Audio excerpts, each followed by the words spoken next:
За улмаар 2025 оны 5 сарын 28-ны өдөр буюу оюун эрдэнэ засгийн газрын хамгийн сүүлийн хуралдаанаараа огцорхоос 4 хоногийн өмнө саяны Бомтын хөгжлийн корпорац гэдэг компани нэрээр Монгол улсын хилийн бүсэд 10 байршилд 34 мянган га газрын ашиглуулах ийм зөвшөөрөл гаргасан. За энэ бол Бомтын саяны газрыг авсан Бомтын хөгжлийн корпорац гэдэг төрийн өмчийн компани дүрэн байна.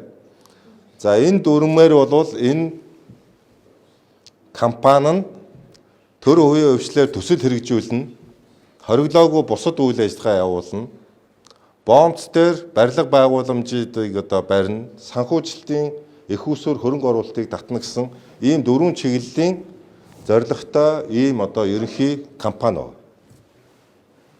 За энэ асуудлыг засгийн газрын хуралдаанаар 25 оны 5 сарын 28-ны өдрийн хуралдаанаар яаж хилцсэн бэ гэдэг тэмдэглэлийг шүүж үзэхэд ганцхан ийм өгүүлбэр гарч ирж байгаа.